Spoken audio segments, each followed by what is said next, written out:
Capcom Fighting Collection, released June of 2022.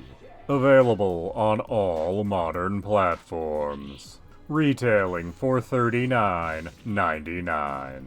This is a collection of 10 games, 5 of which are from the Dark Stalkers franchise, 3 of which come from the Street Fighter franchise, and 2 titles that are all on their own, Cyberbot's Full Metal Madness, and Red Earth. What I find most interesting about this game selection is that it's called the Capcom Fighting Collection, but only 9 of the games are fighting games.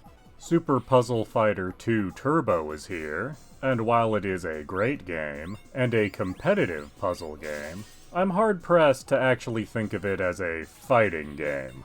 But I don't see the inclusion here as negative. Rather, I just think it's an odd choice. But putting that aside, it's not the reason you're here anyway. The main reason for excitement with this collection is that it includes all 5 Dark Stalkers titles, which despite being a Capcom fighting franchise, they have not received quite the same level of love as, say, the Street Fighter franchise has over the years. If you're unfamiliar with the Dark Stalkers games, don't worry too much, because if you're familiar with the Street Fighter series, the gameplay will not be strange to you. After all, they're fighting games from Capcom, but instead of various martial artists, you instead control various monsters and mythological creatures. And in general, there's a lot more humor running through this series. Thankfully, this collection is not clogged with a bunch of variations on Street Fighter 2. Instead, we just get one version. Hyper Street Fighter 2, the Anniversary Edition, which was originally released on the PlayStation 2.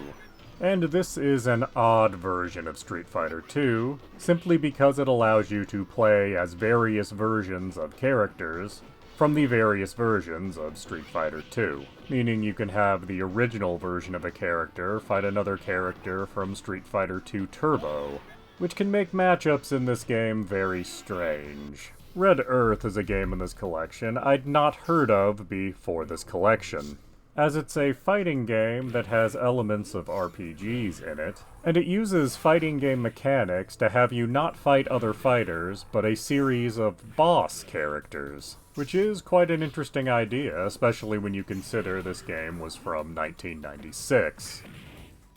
So is Capcom Fighting Collection worth your time and money? Well, in all honesty, $40 for 10 games isn't all that bad. And it's important to note that it's 10 good games. Yes, there is a certain similarity to most of these games, as they are fighting games from Capcom. But that's probably the reason you're interested in this collection to begin with.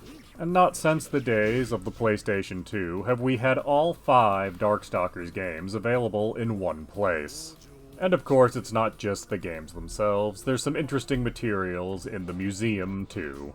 So yes, I absolutely think that this collection is worth its full $40 price tag. And hopefully a collection like this is a sign that the Darkstalkers franchise is ready to come out of retirement.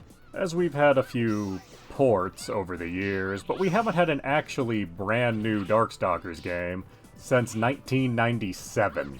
And when you look at how many Street Fighter games have come out, I think we can all agree that Street Fighter could use a little break for Darkstalkers to come back for just one game, please.